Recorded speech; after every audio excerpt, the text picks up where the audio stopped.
I'm Kira Cleveland, and this is Human Intelligence. With my co-host, Ned Hayes, we talk about the importance of human creativity in the age of AI. Welcome to the future. Nightmare Before Christmas, my esteemed colleague Gordon Baker used this very pen, which is a black brush pen, to create the flames on Jack Skellington in the opening of the film, where these orange flames would go, and he animated them. And so that when you comp them in as an orange element on film, they had these, they were flames. They were like. Well, the Human Intelligence Podcast is excited to welcome an amazing creative artist, Mike Cachuela, today to the show. He is an animator, a storyboard artist, a director, and a storyteller who began his career on FernGully, The Last Rainforest, then worked on Nightmare Before Christmas, and then joined a tiny little group called PIXAR, where he worked on Toy Story, James and the Giant Peach, The Incredibles, and Ratatouille. In Portland, he was part of the founding creative team for Leica Studios, where he worked on Coraline and contributed to Box Trolls, and has developed a number of amazing projects over the years. So we're here to talk to Mike about his experience being a human storyteller. Thanks for joining us, Mike. Thank you, Ned. Thank you for having me. Thank you for reminding me of the history. And as far as I know, I am of human intelligence. Yes. But these days, you don't really know. What tools do you like to use in your daily practice when you aren't just on a computer? I know that you use a variety of tools, so I'm just curious. What does your ideal process look like off the computer and on the computer? Well, I've been getting into charcoal, back into charcoal. Yeah. Going in kind of like a bookend in my life of starting when I started doing life drawing with charcoal, rubbing charcoal on paper for getting into analog tools and materials, smearing it with my hands and erasing it away on paper made from trees, by the way, to being like an early adopter of digital tools, mainly the Cintiq comes to mind, which is you're drawing with a pen on a digital screen. And I found it refreshing to get back to using charcoal again, like one of the first drawing tools, I would imagine, besides a stick and sand. Charcoal on a cave wall somewhere, right? Sure. Yeah, that's primal, right? That goes all the way back to the basic human function. And so you're back into charcoal. And what tools have you used in between to tell stories on paper or on storyboards prior to them getting into computers, probably a little bit later in your career?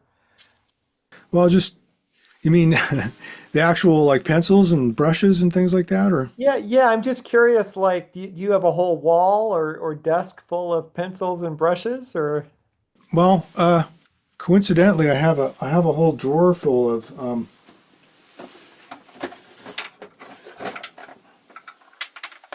stuff that I used in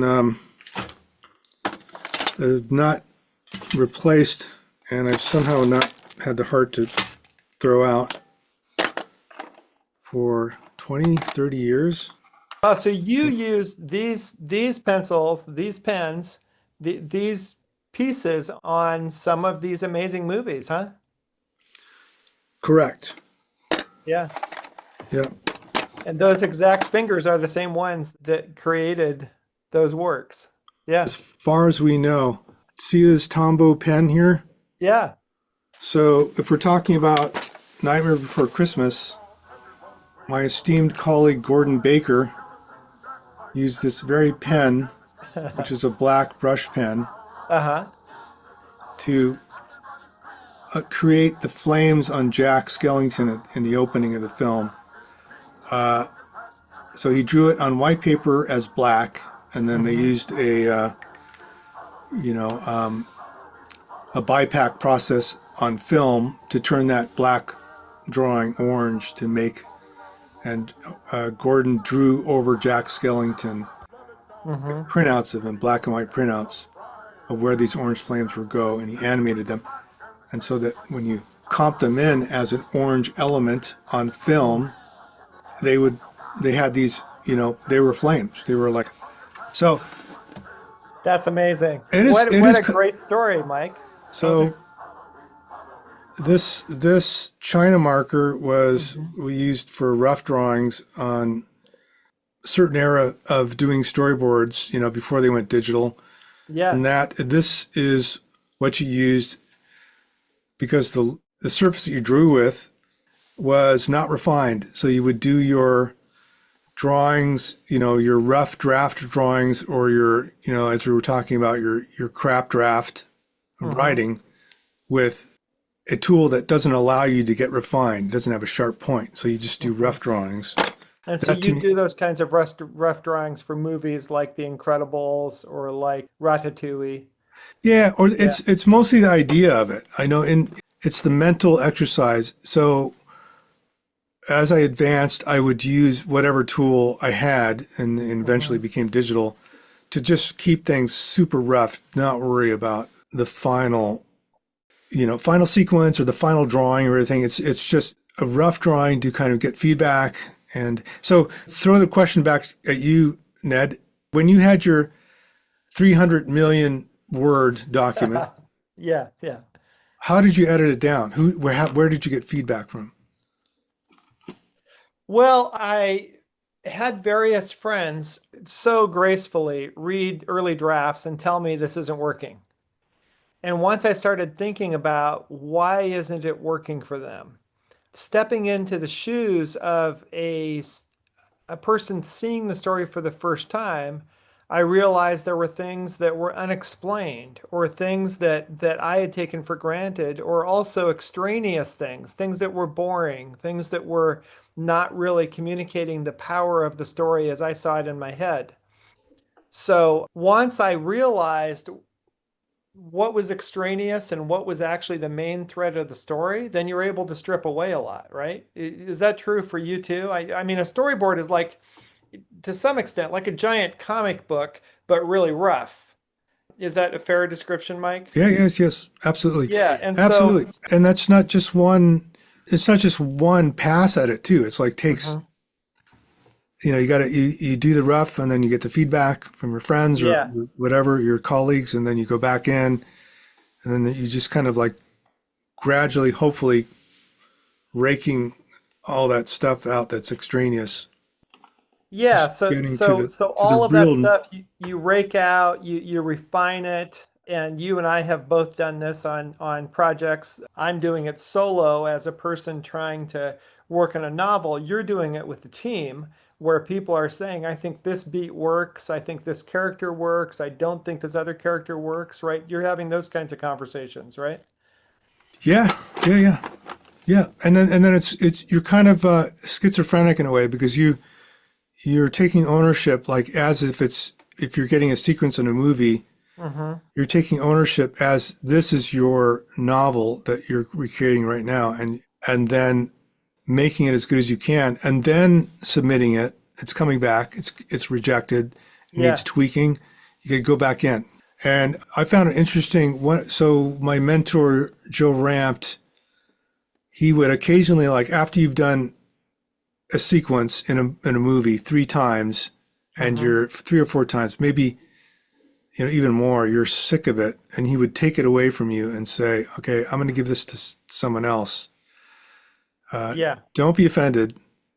It's just, I can see you're not you're not bringing the same momentum to it, which is fine. Like that's a good call from the vantage point of someone who has experience that doesn't want to, waste your energy. Yeah, and a pair of fresh eyes and an idea or a fresh perspective on it can really help. Did you ever have to say something like that to someone on your team? I know you had teams of people you worked with. Plenty of times, yes. Yeah.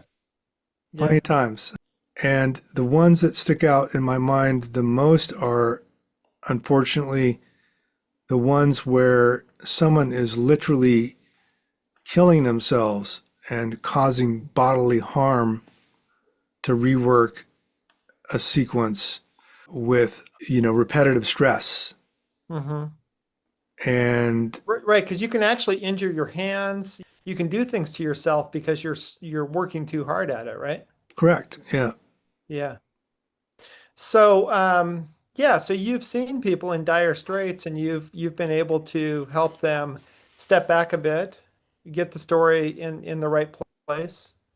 Could you kind of unpack a little bit about if somebody has a kernel of a story or a novel or even like a graphic novel, how does that thing get to the screen? Like, what's the storyboard process? What does the director do? How does it move from somebody having an idea to somebody making little models and actually animating it? Like, what are the steps in between, in brief? Oh, in brief, how does it get to the big screen? Is that what you said? Yeah, how does it go from an idea to the big screen? And what part have you played? I know you've played different parts: storyboard artist, co-director, story shaper, all those roles. Hmm. Okay, so I would say that 95% of the time it does not get to the big screen. Ah, okay. And so in my particular case, I just made it a point to work with the people that had the biggest probability of doing something that would make it to the big screen. So, and that was hopefully having an innate sense of quality Mm-hmm. and integrity. And I'm hoping that I had an innate sense to follow the people that were all about integrity Mm-hmm.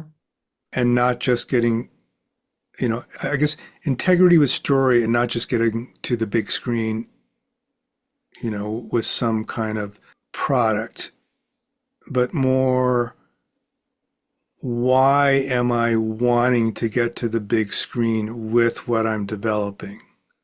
Yeah. If that makes any sense. Right. And you've worked with, well, you worked with Tim Burton, you worked with other people who got some ideas off the launch pad and onto the big screen. So that process of watching them at work and helping to shape their work, what was that like in the trenches? Were you drawing every day? Were you taking ideas back and forth? What did that look like? Yeah, okay, so in the trenches, let's see. So fortunately, there were no blood and guts in the trenches. There were no poisonous gases. Yeah. There were some politics for sure, like you had friendly competition, and that helped you or hindered you, and that was Yeah. part of the excitement. It's like a martial arts. Right, you're all working to make each other's ideas better, but you're also trying to get your idea that you think is great to be the winner, right? Sure, yeah, and that's probably what I said about 95% makes it up to the big screen. That's Hmm. kind of probably there's a near equation with the work that you do in the trenches Hmm. to winning the whole battle. Like, you're not, so there's the element of tenacity of you're just expecting that most of what you're coming out with is not going to work in the greater sense. And this is getting back to what you said when you're writing, how Yeah. many, 300,000 words. And so, yeah. And then, so that's the battle. Like you got to write the words. You got to make the effort to telling the story. Hmm. And then it's going to get cut down to the visuals or the things that work in the final product. And then it's all balanced on who you're working with. That's at the top, the producers, the directors, your supervisors. And then, when you become a supervisor, it's vice versa. You're looking down and saying, what helps this overall project? How do we make it something that's really effective? And, Yeah. that's not an easy chemistry to find. Well, let's choose one very specific example. I believe in Nightmare Before Christmas, you were the guy who came up with that giant snake that ate the Christmas tree. Is that true, Mike, or close to it? Close to, yeah. Well, let's see. Let me think back to ages ago when the Earth was young. So I think possibly that that snake existed on a drawing that Tim Burton had did Mm-hmm. with no function. Like, no, there It was was just no, there. it was Yeah. there. It was a Halloween snake, black and orange stripes, clearly a Halloween, Yeah, and then you snake. did things with it. So how did the things that it did in the movie come about in your imagination and in the storyboards and in that discussion between the team from Tim's little rough sketch? Well, let's see. Okay, so that is, if the Halloween snake is the seed of an idea, Mm-hmm.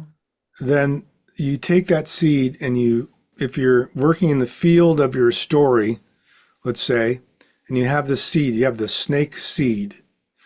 And then okay, so where can we utilize this in the Halloween towners making this, what they think is be a fun Christmas present with this snake? It'd been visualized. We had no idea Yeah. what the snake's going to do. It's just kind of scary. Like I wouldn't want to get a snake under the Christmas tree if I was a kid, like especially Right, a right. large kind of boa constrictor size snake.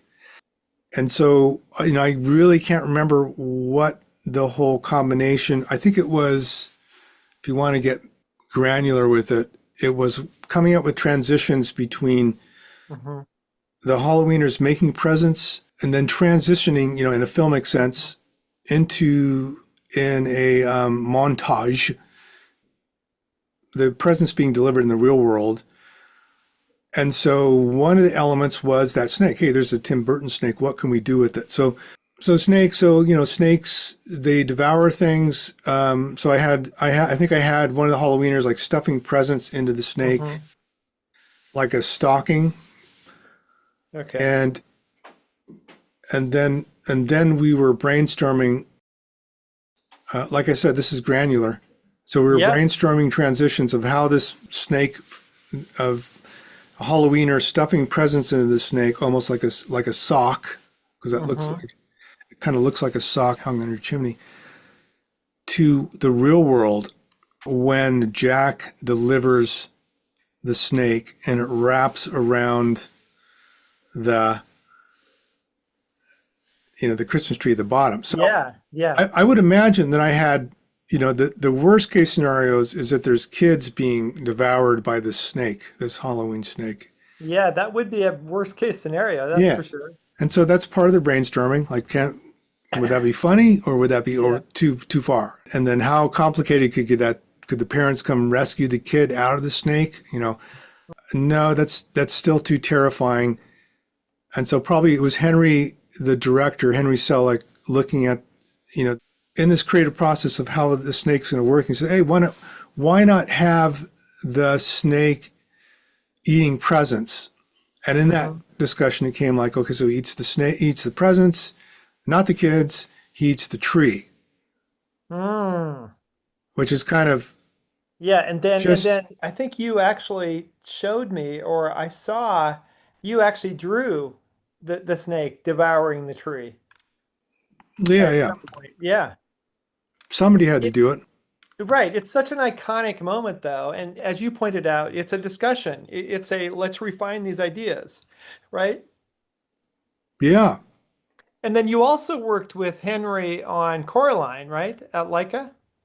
that's true. Yes. Yeah, but Yeah. can I say one more thing about the Well, tree? sure. Yeah. Sorry, I didn't mean to cut you off on the snake in the tree. Yeah. Because there's a connection point between you and I with the tree.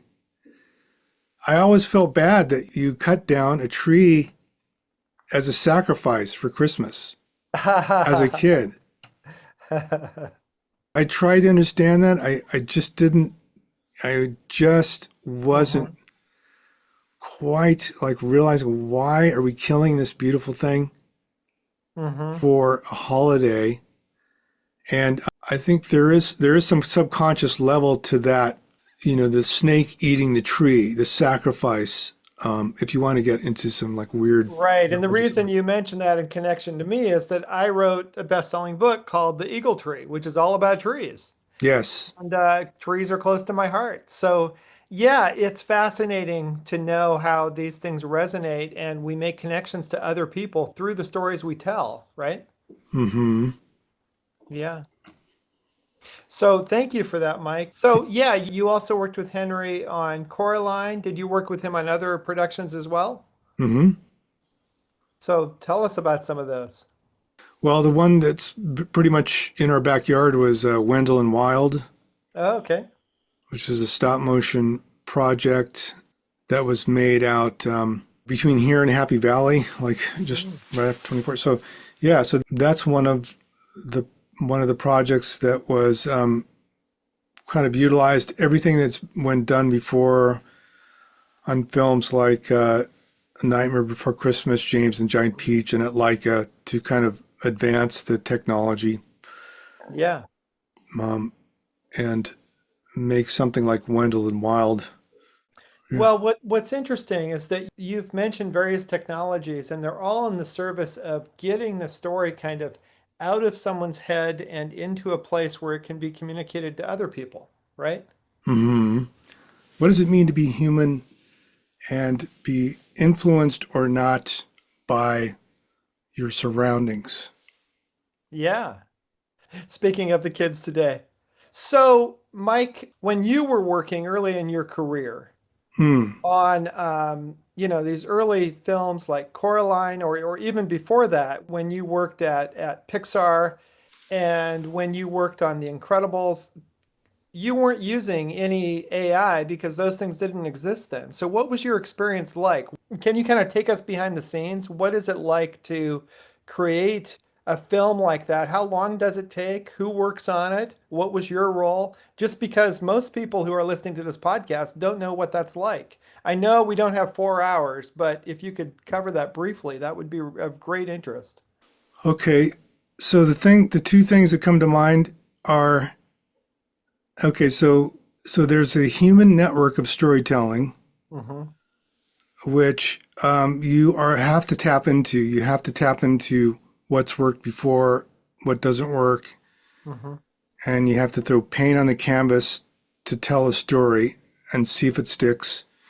And you have to have a human audience to really make sure that that's happening, which is its own form of kind of a weird group intelligence. I remember when I was first starting out with storytelling, there was this debate like, are focus groups good or bad?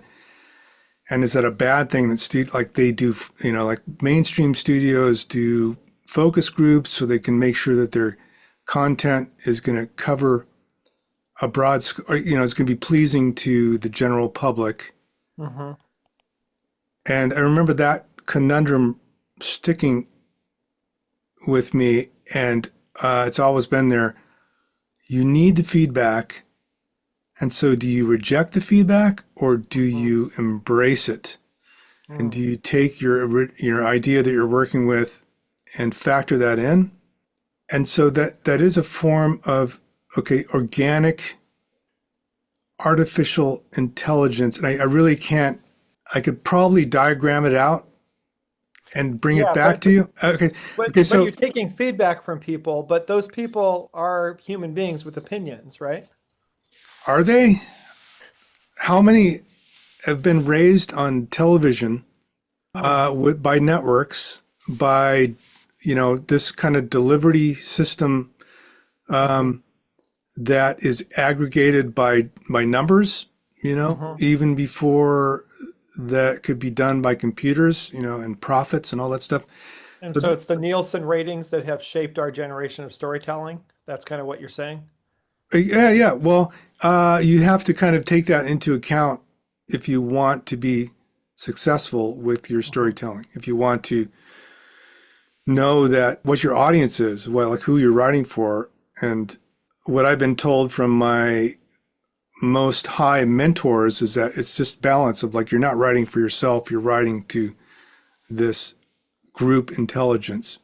And so getting to the artificial intelligence part of it, while I was at Pixar on these very renowned movies, Hmm. like Incredibles and Ratatouille, which I was very thankful for being part of.